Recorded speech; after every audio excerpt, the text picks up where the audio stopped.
허환구의 라디오 오늘. 여러분 안녕하십니까, 허환구입니다. 더불어민주당 이재명 대표에 대한 지지도가 과반을 넘었다는 여론조사 결과가 나왔습니다. 한국갤럽이 지난 13일부터 사흘간 전국 유권자 1,004명을 대상으로 조사한 결과 이재명 후보의 지지율이 51%로 조사됐습니다. 자세한 사항은 중앙선거여론조사 심의위 홈페이지를 참고하시면 되고요. 특히 주목할 점이 전통적인 보수 강세 지역인 우리 대구 경북 지역의 결과인데요. 국민의힘 김문수 후보는 이 지역에서 48%의 지지율을 기록하는 데 그친 반면에 이재명 후보는 34%를 기록하면서 지난 대선 득표율을 훌쩍 뛰어넘는 강세를 보였습니다. 국민의힘은 비상일 수밖에 없을 텐데요. 한덕수 전 총리와의 단일화는 무산됐고 윤석열 전 대통령의 그림자에서 여전히 벗어나지 못한 채 지지층이 분열되고 지역 민심마저 흔들리고 있습니다. 우리 지역 경북의 표심이 이번 대선의 중요한 변수가 되겠습니다. 안동모라 방송 라디오 오늘 광고 듣고 시작합니다. 남대구 IC까지 자동차로 15분. 대형 물류와 상류시설로 다양한 업종 입주가 가능한 영호남 물류클러스터. 서울, 대전, 대구, 부산 찍고 광주까지. 동고령 IC 물류단지. 입주 문의 054-956-7241. 시행 주식회사 미래산업개발. 웰메이드 가지요. 멋진 옷이 필요할 때 웰메이드 가지요. 잘 만든 옷, 잘 만든 옷 언제나 우리 곁에 웰메이드 가지요. 국민의 옷집 웰메이드. 웰메이드에서 만나요. 신축 브랜드 대단지를 누려보기. 10년 임대로 걱정 없이 살아보기. 다양한 주거 서비스를 모아보기. 파주 금촌 주거의 새로운 본보기. 파주 금촌 금호 어울림. 5월 오픈 예정. 031-957-8005. 금호건설. 공공지원 민간임대주택. 네, 대선 18일 전입니다. 5월 16일 금요일 라디오 오늘입니다. 1부 최진봉의 시사 포커스 함께하고요. 2부 이슈 오늘에서는 의성군 소식 알아봅니다. 이어서 천용길의 정치 TMI 함께 하시겠습니다. 라디오 오늘 많은 애청 바랍니다.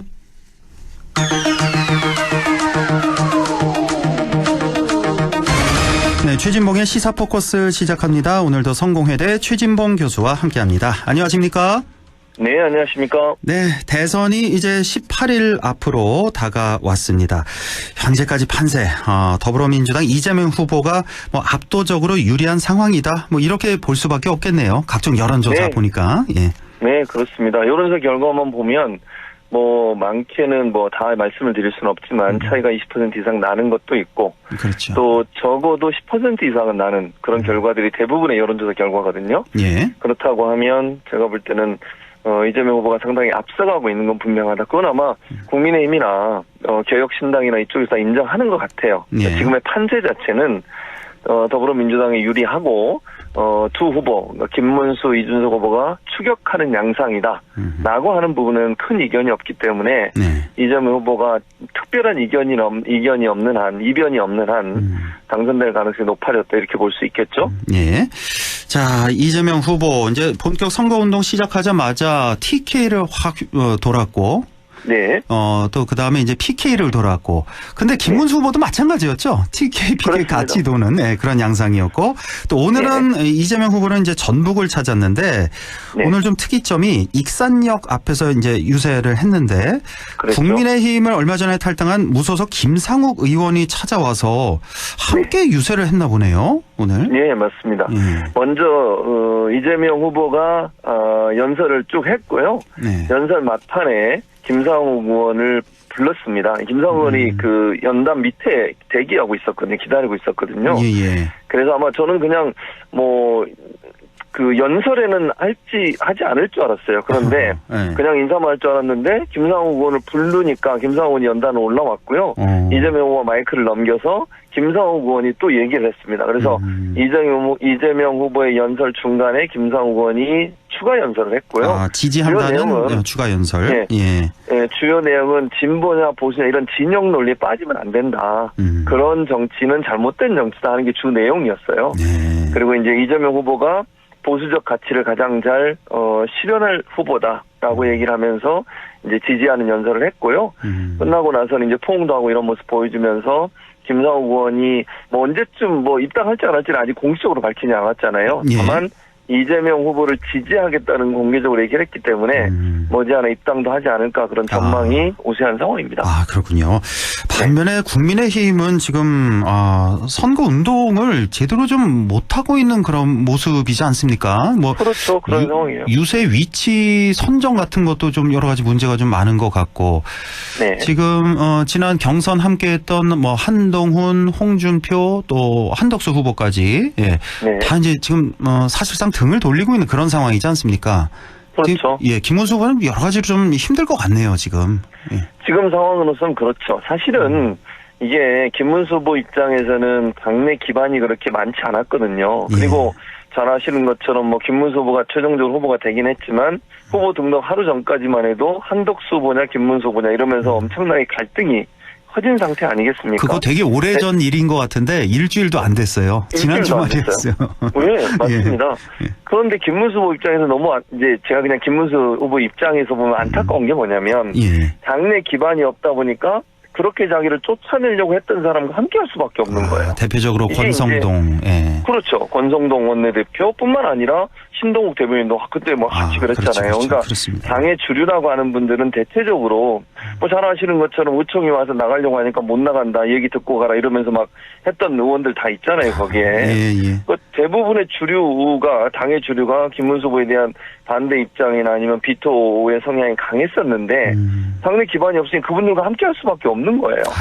그래서 이게 이제 국민의힘 입장에서 의원들은 뭐가 이제 그래도 열심히 하는 척 해야 되지 않겠습니까? 뭐 저는 그분들이 열심히 한다고 얘기하실 수 있겠지만 제가 그냥 옆에서 보는 제3자의 관점에서 보면 이거는 뭐 이제 제 생각입니다. 이건 100%. 제 개인적 생각을 전제로 말씀드리면 이번 대선은 어차피 질 가능성이 높으니 적당히 하고 그리고 나서 당권을 어떻게 할 거냐 하는 부분에 더 관심이 많지 않은가.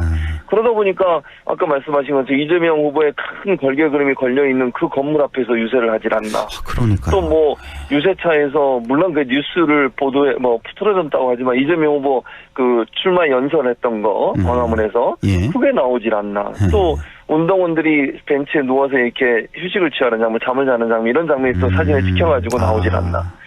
이런 모습들이 사실은 엇박자가 나고 있고 또 보통은 대선에 후보로 참여했던 분들이 함께 힘을 모아줘야 되거든요. 그럼요. 당연하죠. 그런데 지금 홍준표 전 후보, 한동훈 전 후보 이런 분들, 한덕수 전 후보 세 분 다 지금 함께하지 않지 않고 있습니까? 그렇습니다. 이런 양상이 결국 악재 중에 악재다. 결국 국민의힘이 하나로 뭉치기보다는 흩어져 있기 때문에 그렇지 않아도 이재명 후보를 쫓아가야 되는 상황에 있는 김문수 후보 입장에서 상당히 열악한 한계의 선거운동을 하고 있다 이렇게 볼 수 있을 것 같습니다. 홍준표 전 후보 얘기를 하셔서 지금 홍준표 전 시장이 이재명 후보를 향해서 좀 이렇게 좀 유화적인 그런 메시지를 계속 냈잖아요, 최근에. 그렇죠. 그러자 국민의힘에서 조금 몸이 달았는지 하와이에 있는 홍준표 전 시장에게도 이제 도움의 손길을 보내고 또 의원을 또 보내서 데려온다는 등, 뭐 오지 말라는 등, 막 이런 지금 옥신각신하고 있는 모습.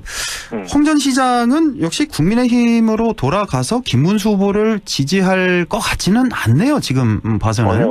그렇죠. 제가 볼 때는 그런 가능성은 제로에 가깝다고 봅니다. 제로에 가깝다. 그리고 잘 아시는 것처럼 이제 홍준표 전 후보를 지지했던 분들 있잖아요. 홍사랑 이런 분들. 세계 단체가 이재명 후보를 지지하는 선언을 했잖아요. 그렇습니다.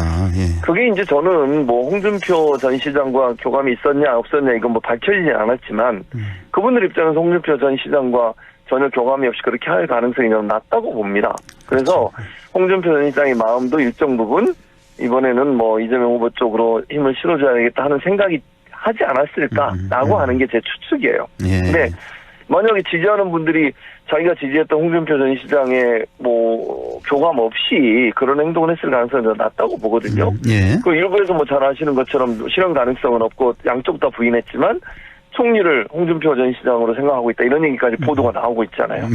그만큼 그리고 이재명 후보도 SNS 글을 통해서 한국에 오신 막걸리 한잔 하자라고 얘기하면서 홍준표 전 시장을 이렇게 추켜 세웠잖아요. 그렇습니다. 이런 여러 맥락들을 보면 홍준표 전 시장은 이번 판은, 그러니까 제가 볼 때는 물론 출발은 본인이 정상적으로 하면 당연히 후보가 돼야 된다는 생각을 하고 있었는데 보이지 않는 손 또는 뭐 일부에서 보이는 손이라고까지 얘기하더라고요. 대놓고 그런 손이 작동을 해가지고 한덕수 후보를 밀려고 하는 그런 작업이 이루어졌기 때문에 본인이 당에서 후보가 안 됐다고 생각해요. 그러면 이 당에 대해서 어떤 생각을 갖겠습니까? 엄청난 반감과 반발이 있을 수밖에 없고 배신감. 그런 과정이 결국은 홍준표 전 시장이 저런 태도를 보이는 모습이 되지 않을까 이런 생각이 듭니다. 한편으로는 이해도 가고요, 홍 시장이. 그럼요. 네, 맞습니다. 자, 국민의힘이 지금 대선운동, 선거운동하기 참 힘든 것 중에 하나가 윤 전 대통령을 어떻게 할 것이냐. 지금 탈당시켜야 돼, 제명시켜야 된다, 뭐 여러 가지 요구가 많은데. 네. 사실은 그래요. 우리가 이제 제3자적 입장에서 보기에는 지금 탈당해봐야 무슨 효과가 있을까? 지금 늦어도 너무 늦어서 말이죠. 그렇죠. 근데 지금 윤 전 대통령 측에서는 좀 탈당을 원치 않는 것 같아요. 끝까지 좀 남아있고 싶어하는 그런 모습으로 좀 보이죠. 왜냐하면 윤석열 전 대통령 입장에서는 당이라고 하는 보호막이 사라지는 거잖아요. 본인이 만약에 여기서 탈당을 하게 되면요. 본인을 보호해주고 있던 당이라는 보호막은 완전히 없어져요. 그러니까 본인한테 도움이 되겠습니까? 그러면 이제 그야말로 피의자 또는 피고인으로서 수사받고 재판받아야 돼요. 그런 상황이 본인은 원치 않는 거예요. 그리고 제가 볼 때는 아까 제가 당권 얘기했잖아요. 대선은 어차피 이번 대선은 좀 어려울 것 같다는 판단을 하면 다음에 당권을 누가 지느냐에 대해서 본인이 영향력을 행사하려고 할 겁니다. 그럼 당원으로 남아있어야 돼요.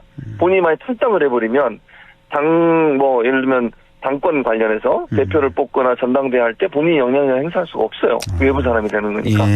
그렇기 때문에 본인의 영향력을 계속 가져가면서 보호막이라고 하는 국민의힘의 보호막을 가지고 있어야 정치 탄압이다 이러면서 본인에 대한 재판, 본인에 대한 수사에 대한 강력한 국민의힘을 활용한 저항을 할 수 있는 거죠. 그렇군요. 그걸 역시. 놓치가 싫은 거예요. 그래서 저는 본인은 지금 제 생각입니다만 윤석열 전 대통령은 선거와는 관계없어요. 본인과 관계 있는 거죠. 그렇죠. 본인의 재판, 본인의 정치적 생명 이거에 관심이 있기 때문에 선거야 망하든 말든 나는 내 살 길 찾겠다. 그래서 절대 저는 탈당하지 않을 거라고 봅니다. 김문수 후보도 좀 생각을 같이 하는 것 같고요. 윤 전 대통령하고. 그런데 김용태 비대위원장은 계속해서 이제 공식적으로 탈당을 좀 요구하는 그런 모습이지 않습니까? 이렇게 되면은 비대위원장과 김문수 대선 후보 간에 어떤 균열이 생기는 거 아니냐, 갈등이 극심해지지 않을까, 이 문제 때문에 어떻게 보십니까? 저는 이게 결과적으로 가면 비대위원장의 뜻이 관철될 거예요.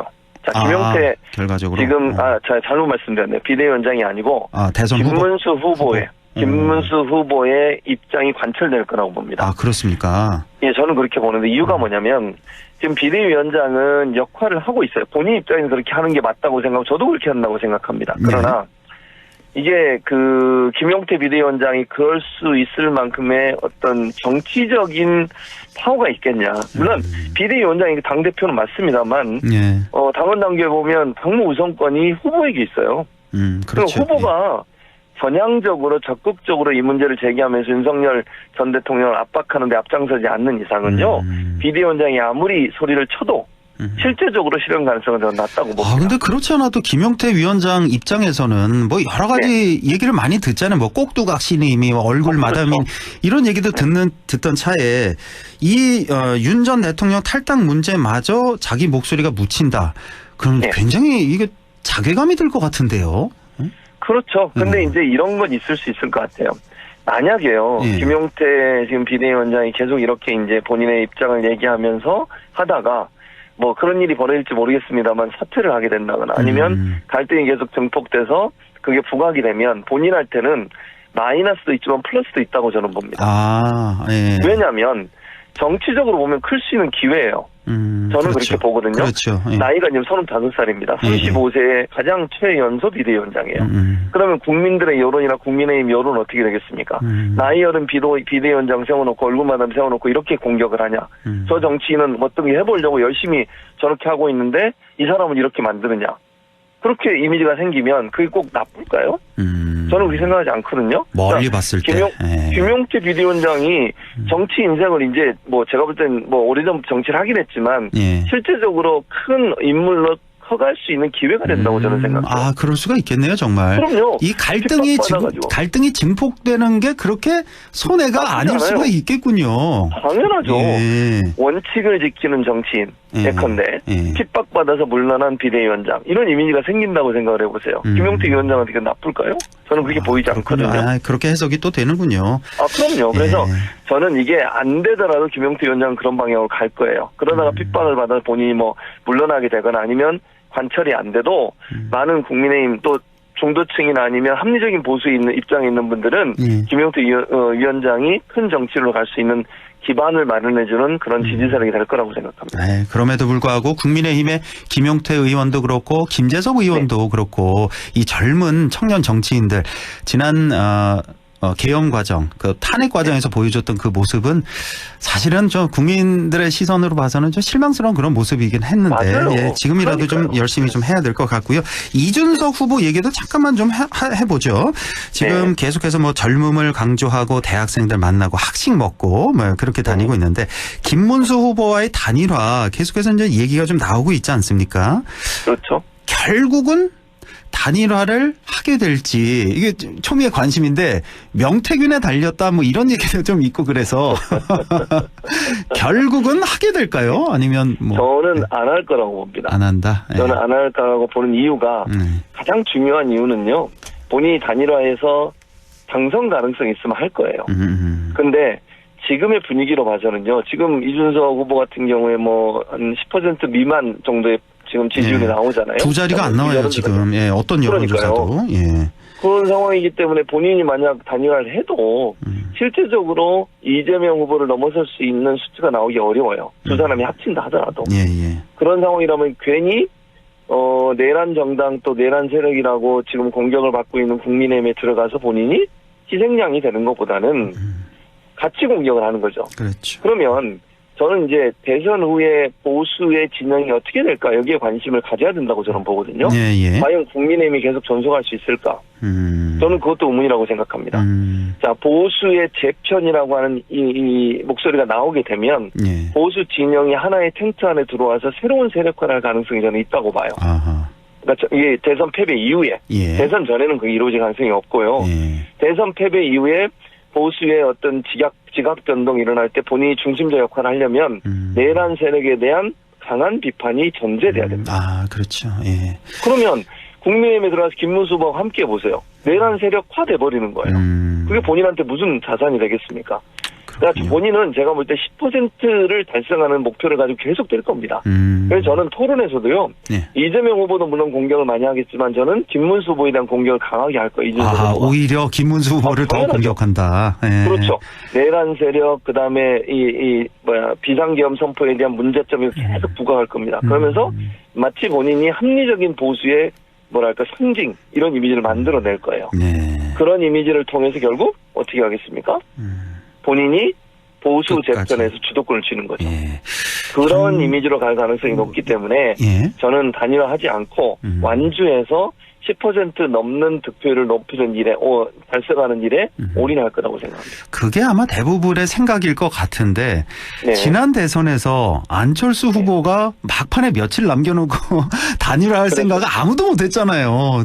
또 앞으로는 변수가 남아있기 때문에 또 어떻게 될지 끝까지 좀 지켜봐야 되겠고 지규현 판사 얘기 마지막으로 좀 해보죠. 한 2, 3분 정도 남았는데 이게 참 무슨 일입니까? 지규현 부장판사 룸사롱 접대 의혹 받고 있다는 뉴스 다들 보셨을 텐데 룸사롱에서 뭐 100만 원 이상 뭐 여러 차례 접대를 받았다는 그런 제보를 민주당 의원들이 받은 것 또 사진까지 갖고 있다 하면 그런 제보인데 이게 만약에 사실로 밝혀진다면 이건 정말 어마어마한 일 아니겠습니까? 그 믿었던 신성시됐던 사법부가 뇌물 혹은 청탁금지법 위반 이렇게 되는 거 아니겠습니까? 그렇죠. 사실이라면 전자의 말씀을 드리면 지금 앵커가 말씀하신 것처럼 이건 심각한 문제죠. 그리고 이건 당연히 징계사유뿐만 아니라 형사적 처벌도 피할 수 없는 상황이에요. 그렇습니다. 아직까지는 뭐 우리가 단정적으로 얘기할 수는 없지만 지금까지 제보 들어오고 민주당이 밝힌 내용이 사실이라는 전제하에 말씀을 드리면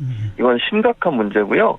사법부의 권위를 떨어뜨리는 일이죠. 그럼요. 그런데 지금 현재 보니까 대법원이나 이런 데서 아직까지는 구체적인 역할을 하는 것으로는 보이지 않지만 오늘 기사를 보니까 이제 국회에서 밝혀진 내용, 그 언론 보도 이런 부분들을 통해서 조사를 시작하겠다고 얘기를 하더라고요. 그렇습니다. 예. 예. 근데 이제 민주당에서 원래는 이제 사실은 지기현 판사는 아무 입장이 아직까지는 없잖아요. 예.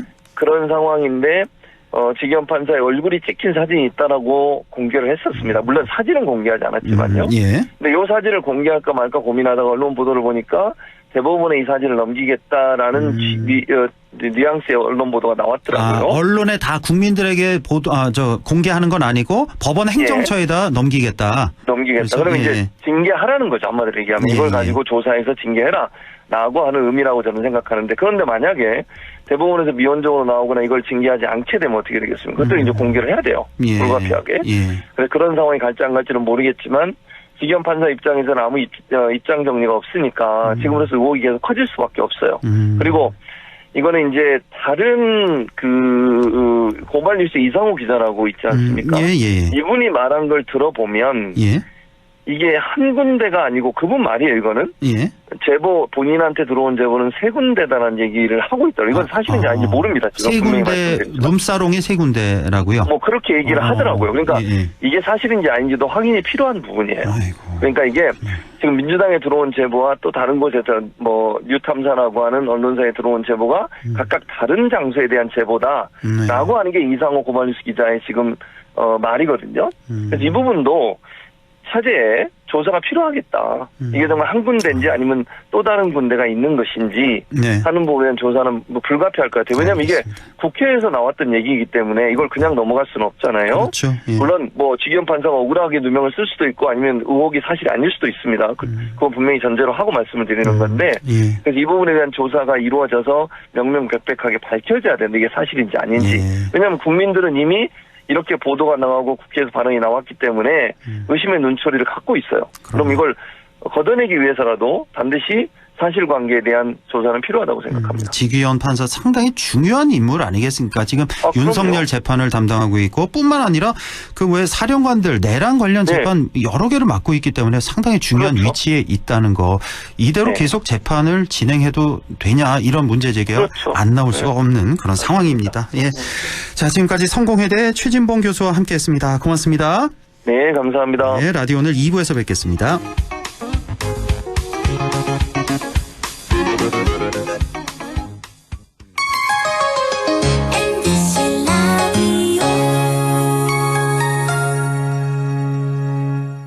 경상북도 지정 우수 축산물 브랜드 특허받은 햄프돼지 햄프한우, 햇선 무항생제 인증 햄프돼지, 프리미엄급 햄프한우를 저렴하게 맛보세요. 대형 주차장과 70명 단체석까지 경북도청 신도시 햄프돼지 햄프한우타운 5월 7일 오픈 054-653-6000번. 오늘도 안전하게 음주운전 예방수칙 알려드립니다. 첫 번째, 술자리가 예정된 경우 미리 귀가 방법을 정하고 차는 가져가지 않는 것이 안전합니다. 두 번째, 음주 후 자전거나 전동 킥보드를 이용하는 것도 음주운전 처벌 대상에 포함됩니다. 세 번째, 과음을 한 다음 날에는 대중교통을 이용해 주세요. 숙취 음주운전 역시 처벌 대상입니다. 네 번째, 음주운전을 방조하는 경우에도 3년 이하의 징역형 또는 1,000만 원 이하의 벌금형에 처해질 수 있습니다. 적극적으로 말려주세요. 위험한 음주운전 미리 예방하여 소중한 생명을 지켜주세요.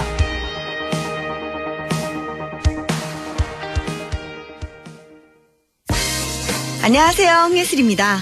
디지털 스테이지에 오신 여러분을 환영합니다. 이곳에서는 AI 디지털 기술로 다양한 캐릭터를 창조해 선보입니다.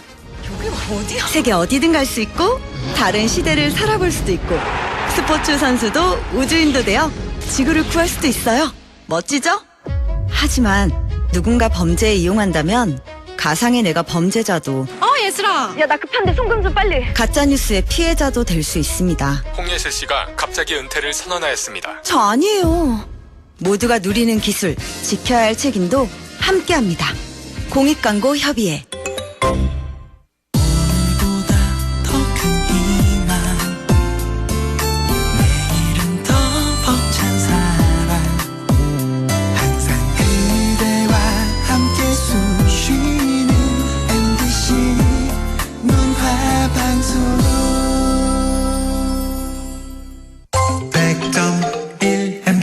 라디오. 네, 6시 30분 20초 지나고 있네요. 이슈 오늘 시작합니다. 의성군 소식 알아보는 시간이죠. 의성 조문국 사적지에 작약꽃이 만발의 장관이라고 하네요. 의성군 홍보과의 권기범 주무관 연결돼 있습니다. 안녕하십니까? 안녕하십니까. 의성군청 홍보과 권기범 인사드립니다. 네, 오늘 준비하신 5월 소식 전해주시죠. 예, 첫 번째 소식입니다. 의성군 농특산물 온라인 쇼핑몰 의성 장날에서 5월 가정의 달을 맞이하여 5월 31일까지 축산물을 제외한 전 품목을 20% 할인합니다. 신규 회원 가입 시 5,000원 할인 쿠폰을 드리고 또 의성 장날 앱 설치하셔도 5,000원 또 할인 쿠폰을 드립니다. 많은 이용 부탁드리겠습니다. 예, 가정의 달 이벤트로 의성군 농특산물 쇼핑몰 의성 장날에서 축산물 제외하고 전 품목 20% 할인 행사도 하고 쿠폰도 드리니까 한번 둘러보시는 것도 좋을 것 같습니다. 자, 이제 날씨도 슬슬 이제 더워지기 시작합니다. 예, 오늘은 비록 뭐 비가 주룩주룩 내리고 있긴 합니다만 지금 의성도 많이 오고 있나요, 비가? 예, 오늘 오후부터 의성에서 비가 오기 시작했습니다. 그렇죠. 의성역에도 마찬가지로 오후부터. 자, 이제 점점 더워지는 이 시기인데 이 시기에 의성에서 딱 보기 좋은 꽃이 있다고 하던데 그게 바로 작약꽃인가요? 예, 맞습니다. 딱 지금 이 시기가 작약꽃이 필 시기입니다. 아하, 예. 지금 오늘은 비록 좀 비가 왔지만은 그래도 이제 주말 되고 개고하면은 오시면 좋을 것 같습니다. 그리고 의성군 금성면 조문국 사적지에 오시면은 아주 예쁘고 빨간 작약꽃이 지금 만개한 상태입니다. 예. 저도 어제 보고 왔는데 관광객분들이 진짜 생각보다 엄청 많이 오시더라고요. 아, 그래요? 예, 그래서 주말에 비가 안 오면은 가족이나 커플끼리 꽃 구경하러 오시면은 가장 좋을 것 같습니다. 아, 조문국 사적지에 작약꽃이 아주 만발해 있다는 거. 자, 그리고 이 작약꽃 구경하고 또 할 수 있는 게 많다고 들었는데요. 어떤 게 있습니까? 예, 바로 내일인 5월 17일이랑 5월 18일 일요일에 조문국 박물관 강당에서 어린이 무료 영화 상영을 합니다. 예, 토요일은 오후 2시에 분이베어를 상영하고 일요일은 오후 3시에 넛잡, 땅콩 도둑들을 상영합니다. 많은 관람 부탁드리겠습니다. 네, 조문국 박물관에서 작약꽃도 구경하고 어린이 무료 영화도 관람하면 아주 좋은 주말 나들이가 될 것 같습니다. 자, 오늘은 조문국 소식이 많은데 국립중앙박물관에서 국보를 순회 전시한다는 소식인데 이게 저번에도 한번 전해주신 것 같은데 한 번 더 전해주시죠. 의성에서 국보를 볼 수 있다고요? 예, 국립중앙박물관에서 소장하고 있는 국보와 보물을 의성군 조문국 박물관 특별기획 전시실에서 만나보실 수 있습니다.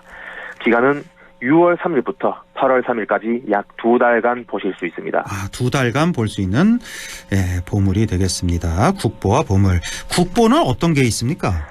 예, 국보와 보물을 포함해서 총 21점이 있습니다. 21점. 유명한 국보로는 보문동 합장문 금기거리와 천마총 관꾸미개 등 여러 가지가 있습니다. 많은 분들 오셔서 관람하시면 좋겠습니다. 네, 국보는 말 그대로 나라에서 특별히 지정한 유형문화유산인데 국립중앙박물관에 전시되어 있던 국보와 보물을 의성에서도 볼 수 있는 아주 좋은 기회가 되겠습니다. 자, 산불 때문에 피해가 이만저만이 아닌데요. 산불 피해 농가분들에게 의성군에서 농기계를 무상 임대해 준다고요? 예, 맞습니다. 의성군에서 산불 피해 농가를 대상으로 농기계 무상 임대를 실시합니다. 사업 기간은 2025년 6월까지입니다. 임대료는 전액 감면이고 산불 피해 확인 증서를 가져오시면 됩니다. 네, 농기계 종류는 어떤 게 있나요? 예, 농사의 기본적인 트랙터, SS기, 관리기, 경운기, 동력 운반기, 농사용 굴삭기, 승용 제초기 등이 있습니다. 네, 산불 피해 입으신 분들 의성군에서 이렇게 농기계 무료 대여 받으시고 조금이나마 도움이 됐으면 좋겠습니다. 자, 이제 마지막 소식인데 의성사랑 유튜브 공모전 소식 전해주시죠. 예, 2025년 의성사랑 유튜브 공모전을 실시합니다. 공모 기간은 2025년 3월 4일부터 2025년 10월 31일까지입니다. 의성의 매력을 소개할 수 있는 자유 소재로 공모 분야는 브이로그, 패러디, 광고, 뮤직비디오 등 장르 불문입니다. 참가 자격은 대한민국 국민 누구나 개인 또는 팀으로 참가하실 수 있고 총 상금은 1,500만 원입니다. 네, 총 상금 1,500만 원의 의성사랑 유튜브 공모전 10월 31일까지 많은 지원 부탁드립니다. 오늘 소식 여기까지 듣죠. 의성군 홍보과 권기범 주무관이었습니다. 고맙습니다. 예, 감사합니다. 라디오 오늘에서는 청취자 여러분의 참여를 기다리고 있습니다. 우리 지역에서 발생한 사건 사고 소식이나 함께 토론하고 싶은 내용을 안동 MBC 홈페이지 라디오 오늘 게시판에 올려주시기 바랍니다. 전화와 문자 참여도 하실 수 있습니다. 전화는 851국에 7191번, 문자는 샵 0913번으로 보내주시면 됩니다. 문자는 단문 50원, 장문 100원의 정보 이용료가 있습니다. 여러분의 많은 참여 바랍니다.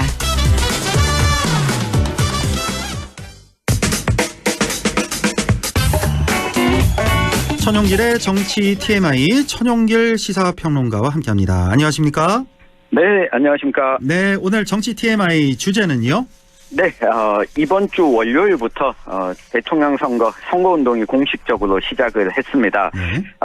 시작과 함께 주요 후보들이 이 선거운동 시작부터 대구 경북 지역 방문에 또 집중하고 있는데 그런 이유를 한번 살펴보고 오는 주말 예정되어 있는 이 선거방송 TV 토론회에 대해서도 어떻게 공방이 오갈지 한번 살펴보겠습니다. 네, 자 모두 7명이 대선 후보로 등록을 했는데, 네, 자 지금 다수의 후보들이 경북 지역과 연을 강조하고 있어요.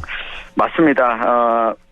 이미 잘 알려져 있지만 1번인 더불어민주당 이재명 후보 같은 경우에 본인 고향이 경북 안동이다. 안동에서 태어나서 유년 시절을 보냈고 또 이 부모님 모두 경북 출신이라는 점을 강조하면서 여지껏 TK 지역 출신의 민주당 계열 후보는 유일했다라고 하는 부분을 지속해서 언급하고 있습니다. 이 상대적으로 약세 지역에서 이 지역 출신이라는 점을 어필을 하고 있고요. 또 이번에 국민의힘 김문수 후보는 우여곡절이 많지 않았습니까? 결국에 후보로 등록을 했고 또 경북 영천에서 태어나서 대구에서 학창 시절을 보냈다는 점을 또 여러 차례 강조하면서 이 전통적인 이 국민의힘 지지층 결집을 노리고 있습니다. 여기에다가 이 3번이 없습니다. 이 조국 혁신당이 후보를 내지 않았기 때문에 이 비어 있고 4번 개혁신당의 이준석 후보가 이 본인의 고향은 서울이지만 아버지 고향이 경북 칠곡이다. 또 어머니 고향이 경북 상주다라고 하는 점을 강조하면서 이 보수 정당의 세대 교체를 여러 번 언급하고 있습니다. 그리고 원외 정당이죠. 5번에 민주노동당 이 권영국 후보의 경우에 이 고향은 강원도 태백이지만 이 포항 제철고등학교 출신인데다가 이후에 경주 안강에서 연구원으로 일하다 이 노동조합 결성을 이유로 해고됐고 이를 통해서 인권 변호사의 길을 걷게 됐고 이 경주에서 이 2번 국회의원 출마한 적이 있다라고 하는 이력이 또 지역과 연결되어 있고요. 6번 자유통일당의 구주와 7번 무소속 황교안, 이 8번 무소속 송진호 후보까지 모두 7명인데 이렇게 보면 7명 가운데 절반 이상이 이 TK 지역과 연고를 강조하는 선거가 됐습니다. 아, 그렇군요. 자, 이런 점 때문인지 선거운동 시작부터 후보들의 지역 방문이 이어지고 있습니다. 자, 이렇게 집중하는 이유를 좀 분석해 주시죠.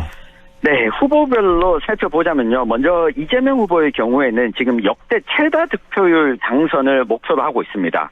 이 역대 대통령 선거 최다 득표율이 87년 이후에는 이 박근혜 전 대통령이 51.6%였거든요.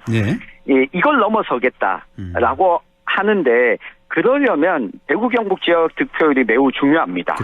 지난 대선에서 이재명 후보가 경북에 23%로 0.73%포인트 차이로 아깝게 낙선을 했는데요. 이 탄핵 이후에 치러지는 대선인데다가 다른 지역도 중요하겠지만 그동안 민주당의 약세 지역이라고 여겼던 이 경북 지역의 확장이 중요한 포인트가 됐습니다. 실제로 많은 분들에게 알려져 있지만 고향인 안동에서는 이 보수정당 출신 인사들이 이재명 후보 선거 대책본부에 대거 또 합류하기도 했고 이 경북에서는 30% 목표 또 시군 중에서 특히 안동의 경우에는 40%도 가능하다. 이런 목표가 이야기가 되고 있습니다. 그 정도로 목표를 잡고 있군요. 네. 그러니까 역시 선거는 집토끼도 물론 중요하지만 산토끼 잡아오는 게 중요하니까 지난 맞습니다. 대선에서 23%밖에 못 얻었던 이재명 후보. 네. 이번 대선은 30% 그리고 일부 시군에서는 40%까지 내다보고 있다. 이런 네. 말씀이시고. 자, 특히 안동 지역을 주목하고 있는데 지금 지역 분위기는 어떻습니까? 네, 패배했던 지난 대선을 보면요. 경북이 23%였지만 안동은 20대 대선에서도 29%를 얻었었습니다. 네. 그러니까 안동이 29%, 구미가 27%, 포항이 25% 순이었는데 이 고양 효과가 작용했고 여기다가 상대적으로 평균 연령이 젊은 지역에서는 높은 득표를 기록을 했었습니다. 여기에다가 이번에 영입한 이 보수정당 출신 인사들을 보면 대부분 또 안동 지역에 집중돼 있지 않습니까? 그리고 내년에 지방선거가 또 앞두고 있다 보니까 여론조사 우위에 있는 것도 있고 경북 지역 내에서도 내년 지방선거를 앞두고 해볼만하다. 특히 이 지방선거를 뛰려고 하는 이 민주당 쪽 인사 그리고 보수 쪽에 있던 인사들도 대거 결합하면서 지역 분위기가 이전과는 확연히 좀 다른 모습을 확인할 수가 있습니다. 예, 아주 분위기가 너무너무 좋은 민주당인데 지난 안동에서 29%를 얻었었군요. 지난 대선에서. 그렇습니다. 상당히 높군요. 경북에선 제일 높았나 보네요. 그렇죠? 예, 경북에서 1위가 안동이었습니다. 1위가 안동이고 그리고 제 기억으로는 정확한 수치는 기억 안 납니다만은 면 단위로 가면은 그 도청 신도시가 있는 예천군 호명면이 제 기억으로는 꽤 높았던 이거보다 훨씬 높았던 기억이 있는데. 네, 29%보다 높았고 30%를 넘어섰었고요. 이 직전에 보면 이후에 지방선거에서 당시 도지사 선거로 나왔던 임미애 민주당 후보가 이 예천 호명에서는 이철우 도지사를 이기는 결과를 만들기도 했었습니다. 기억납니다. 네. 이번에 예천 호명면이 어느 정도 나올지 이것도 좀 궁금하네요. 왜냐하면 이제 월요일에 출연하는 박규환 위원장이 50% 이상을 목표로 하고 있다는데 아마 이 예천 호명은 넘어설 수도 있지 않을까 하는 그런 생각도 좀 듭니다. 자, 그러면 이에 맞서는 국민의힘 김문수 후보 어떤 메시지를 내놨나요? 네, 김문수 후보의 경우에는 12일에 서울에서 선거운동 시작을 했지만 당일에도 대구경북 지역 방문을 했고요. 그 다음 날에도 대구와 경북에서 또 선거운동을 또 했습니다. 그러니까 그만큼 이 지역을 중요하게 본 건데 이유는 이 지도부를 교체했다가 당원들의 투표로 우여곡절을 겪었기 때문에 소위 말하면 당 내부 전통적인 지지층이 아직까지 힘이 모여있지 않다 때문에 이곳에서 출발해야 된다라고 하는 부분 때문이었습니다. 아마 유권자분들 보셨을 텐데 12일에는 국민의힘 선거운동원들의 복장을 보면 이 겉옷에 당명만 찍혀있지 김문수 후보자의 이름이 없어서 어깨띠를 따로 착용하고 선거운동을 벌이기도 했었거든요. 이 12일이 그러니까 뭐죠? 그 대선 월요일이었습니다. 월요일 이번 주 월요일 그러니까는 선거운동 첫날이었는데 이거 둘째 날도 그랬던 것 같은데요. 제 생각에는 제 기억에는. 둘째 날에 이제 김문수 후보의 이름이 적힌 어깨띠를 이제 착용하기 시작을 했거든요. 그러니까 이걸 보면 당내 주류들로부터 확고한 지지를 받지 못했고 당원들의 민심도 동의하고 있는 걸 좀 결집시키겠다라고 하는 차원에서 이 대구 경북 지역에 지금 공을 들이고 있습니다. 그렇군요. 자, 어찌 보면은 좀 수세적인 상황이라고 볼 수가 있겠습니다. 이제 집토끼라도 지키려는 이런 모양새인데 주요한 메시지는 어땠습니까? 네, 아무래도 김문수 후보가 막판에 보면 이 후보 교체 사태 속에서도 현역 국회의원들이 아무도 선거 캠프에 없었거든요.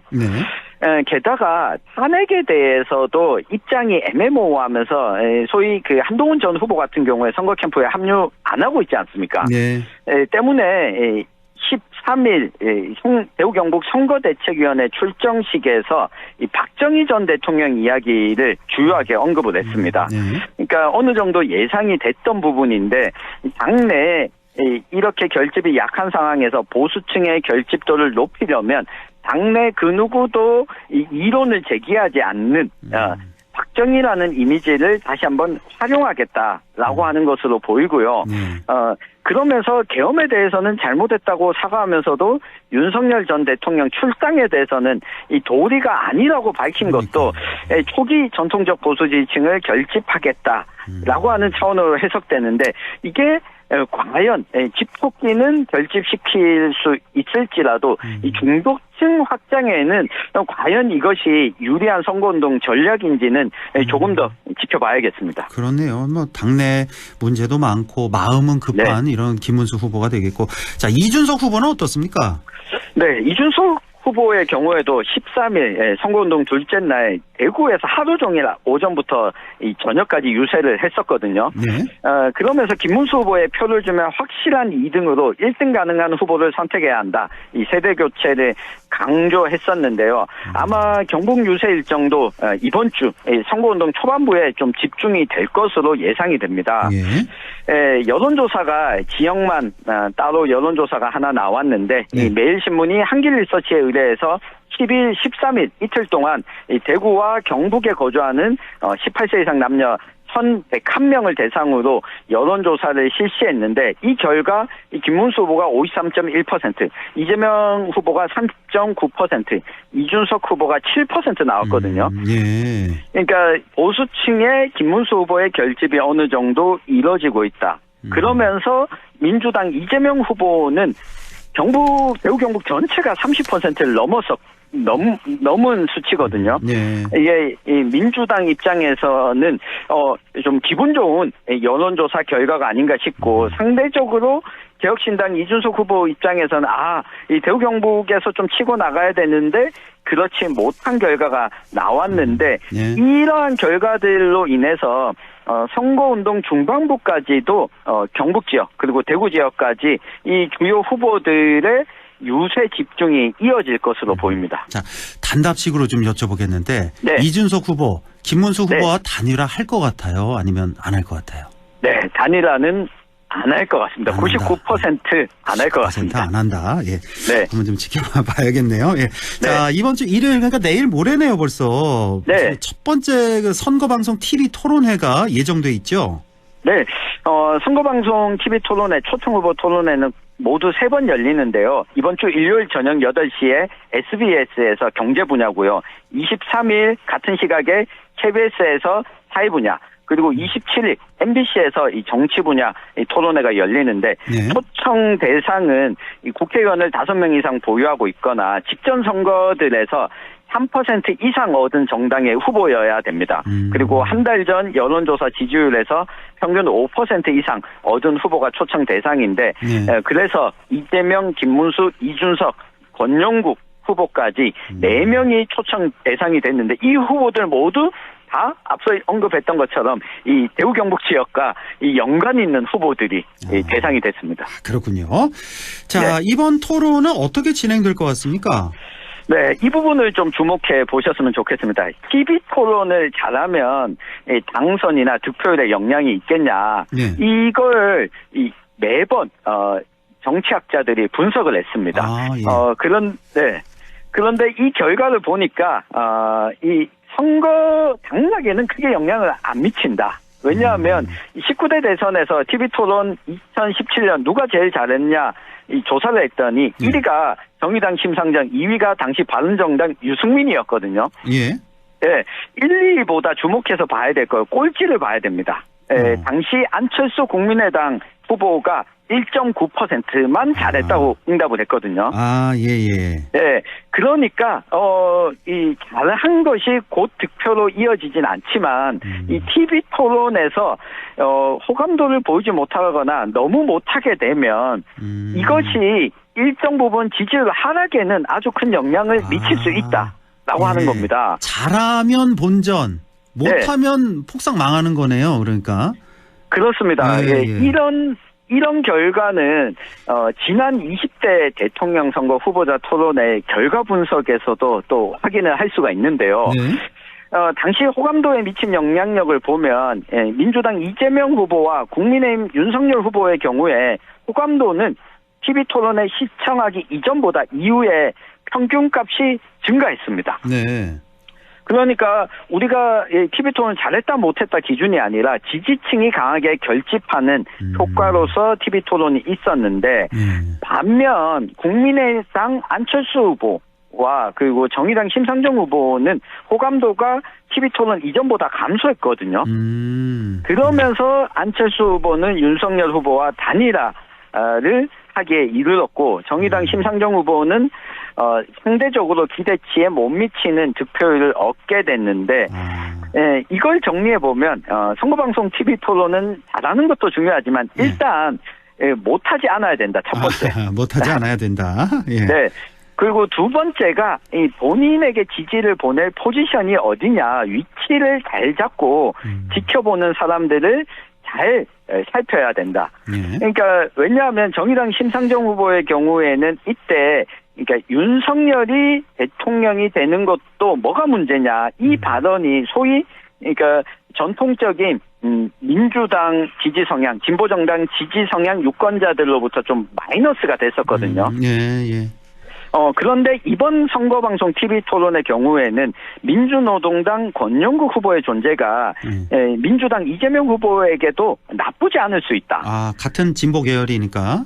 그렇습니다. 왜냐하면 이재명 후보의 경우에는 지금 중도 확장 전략을 취하고 있지 않습니까? 그러면 상대적으로 중도 확장 전략을 취하는 이재명 후보는 그렇게 급진적이지 않아 보이는 효과가 있습니다. 이재명 후보보다 더 왼쪽에 있는 후보가 있기 때문에. 그렇죠. 예. 네, 이게 2002년 대선에서도 노무현, 이해창, 권영길 이 선거방송 톤을 치다 보니 노무현 후보가 개혁적이긴 하지만 이것보다 왼쪽에 있는 권영길 후보의 존재가 있어서 그렇네요. 네, 상대적인 안정감을 줬다라고 한 측면이 있었는데 이번 선거방송 TV토론을 지켜보시는 청취자분들도 이 부분을 고려하고 한번 살펴보시면 도움이 되지 않을까 싶습니다. 알겠습니다. 선거방송 대선토론 이번 주 일요일 그리고 다음 주 금요일 그리고 마지막으로 다다음 주 27일 화요일 이렇게 세 번 있다는 거 알려드리면서 자, 천영길 시사평론가와는 인사 나눕니다. 고맙습니다. 감사합니다.